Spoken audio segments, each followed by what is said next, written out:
Dengan uang sebanyak 47.000, kamu bisa membeli bawang merah sebanyak 1 kg di Indonesia pada bulan Juli 2018. Akan tetapi, dengan uang sebanyak itu, di Singapura, kamu bisa membeli bawang merah lebih dari 3 kg. Bukan hanya harga bawang merah, banyak lagi harga pangan di Indonesia yang lebih mahal daripada negara-negara lainnya. Kenapa harga pangan di Indonesia bisa begitu mahal? Jawaban singkatnya adalah perdagangan internasional. So far as poverty is concerned, there is never in history been a more effective machine for eliminating poverty than the free enterprise system and the free market. One knows that I have the same contempt for his socialist policies as the people of East Europe who have experienced it have it for that. Seperti yang kalian ketahui dari vlog-vlogku sebelumnya, aku mengambil peminatan hukum perdagangan internasional di Fakultas Hukum Universitas Indonesia. Dan aku juga sempat mewakili Universitas Indonesia di lomba peradilan semu sengketa perdagangan internasional dengan teman-temanku di Seoul National University tahun lalu. Mahalnya harga pangan Indonesia tidak terlepas dari kebijakan pemerintah yang cenderung tertutup dengan perdagangan pangan internasional, di mana pemerintah berusaha menghambat impor pangan dari luar negeri. Berdasarkan penelitian yang dilakukan oleh Center for Indonesian Policy Studies, dengan menggunakan indeks bulanan rumah tangga, apabila harga pangan Indonesia semurah dengan negara-negara lain, kita bisa menghemat sebesar 580.000 per bulannya. Ya, 580.000. Sikap menutup diri tersebutlah yang membuat Indonesia pada tahun lalu sebagai anggota WTO digugat dan kemudian kalah dalam sengketa perdagangan hukum internasional di WTO Appellate Body dalam kasus Indonesia versus New Zealand dan Amerika Serikat. Dan bahkan Amerika Serikat baru-baru ini menuntut Indonesia membayar ganti rugi sebesar $350 juta karena sikap pemerintah Indonesia yang menutup diri pada perdagangan internasional. Adapun salah satu peraturan yang disengketakan oleh New Zealand dan Amerika Serikat di WTO adalah Undang-Undang Nomor 41 Tahun 2014 di pasal 36B, di mana impor pasokan ternak dan produk hewan hanya diperbolehkan apabila pasokan ternak dan produk hewan di dalam negeri sudah mencukupi kebutuhan masyarakat di dalam negeri. Padahal, Indonesia sudah bergabung dengan WTO dengan meratifikasi Undang-Undang Nomor 7 Tahun 1994, di mana salah satu perjanjian yang diratifikasi di dalamnya adalah General Agreements on Tariffs and Trade yang pada pasal 11 melarang adanya restriksi dalam bentuk kota. Pemerintah sendiri selalu beralasan dari tahun ke tahun bahwasanya sikap menutup diri dari perdagangan pangan internasional adalah untuk melindungi produsen dalam negeri, baik itu peternak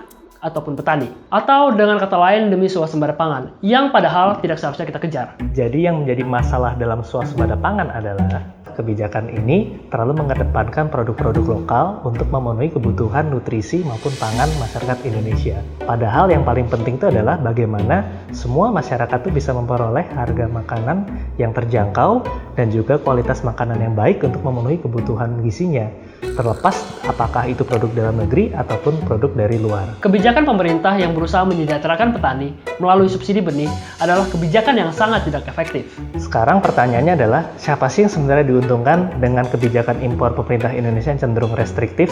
Sekarang kita perlu melihat bahwa ketika pemerintah membatasi impor produk-produk makanan yang harga lebih murah untuk datang ke Indonesia, itu yang diuntungkan sejatinya bukan petani-petani kita, melainkan mereka yang berada di titik tengah rantai-rantai distribusi yang panjang ini, seperti pemilik penggilingan padi, lalu juga para pedagang grosir, para tengkulak. Mereka inilah yang mendapatkan profit margin yang paling besar dan bukan para petani-petani itu. Oleh karena itu, jika memang pemerintah mau mensejahterakan petani, caranya bukan dengan memblokade impor, karena 2/3 dari petani kita itu adalah net food consumers, atau mereka membeli lebih banyak dibandingkan yang mereka tanam sendiri, sehingga mereka juga akan menjadi pihak yang dirugikan ketika harga makanan di Indonesia itu mahal. Banyak petani-petani yang dalam kondisi rentan terhadap kemiskinan tidak tersejahterakan oleh subsidi tersebut. Yang salah satunya adalah Bapak Abdul, seorang petani dari Desa Karanglayung, Indramayu, Jawa Barat. Menurut Bapak, subsidi benih itu bagaimana dampaknya terhadap petani? Kalau memang pas pada waktunya dan pas pada apa yang dibutuhkan petani memang berguna. Tapi kadang-kala di lapangan tidak sesuai dengan apa yang dibutuhkan petani. Jadi sering sekali nggak sesuai dengan kebutuhan petani, Pak? Iya, maksudnya misalkan ada subsidi benih nih dari pemerintah. Misalkan di kecamatan A, kebiasaannya menanam benih model A misalkan. Tapi pada kenyataannya ketika diminta, stoknya tidak ada. Ini yang menjadi kendala.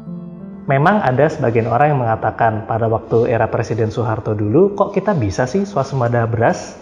Nah, mungkin yang perlu saya jelaskan di sini adalah ketika itu di pertengahan tahun 1980-an, tepatnya ketika tahun 1985 dan 1986, waktu era Presiden Soeharto memang kita pernah mencapai swasembada beras. Cuman yang perlu dipahami adalah ketika itu penduduk kita jumlahnya hanya sekitar 160 juta hingga 170 juta jiwa. Sedangkan sekarang mencapai 260 juta jiwa, yang artinya itu sudah ada pertumbuhan penduduk yang mencapai 100 juta jiwa. Selain itu, pada era Presiden Soeharto tahun 80-an dulu, negara kita masih menjadi negara pengekspor minyak mentah. Sehingga minyak mentah yang diekspor itu kita bisa menikmati devisa dalam jumlah yang cukup besar, yang mana lalu digunakan oleh pemerintah untuk memberikan berbagai macam subsidi kepada sektor pertanian, termasuk membuka berbagai sawah baru dalam jumlah yang berhektar-hektar di Kalimantan misalnya. Sehingga yang tadinya orang-orang tidak biasa memakan beras, sekarang ikut memakan beras. Sehingga akhirnya kebutuhan untuk beras di Indonesia menjadi jauh lebih besar. Sebagai negara yang mempunyai cita-cita untuk menyejahterakan rakyatnya, Indonesia seharusnya berhenti mengejar swasembada pangan dan menggantikannya dengan ketahanan pangan. Sebab dengan begitu, seluruh rakyat Indonesia dapat memperoleh pangan dengan harga yang terjangkau. Kalau kalian semua peduli dengan Indonesia dan ingin kita hidup lebih makmur, tanda tangani petisi di charge.org yang linknya aku taruh di description box di bawah. My name is Vincent Ricardo and as always, thanks for watching.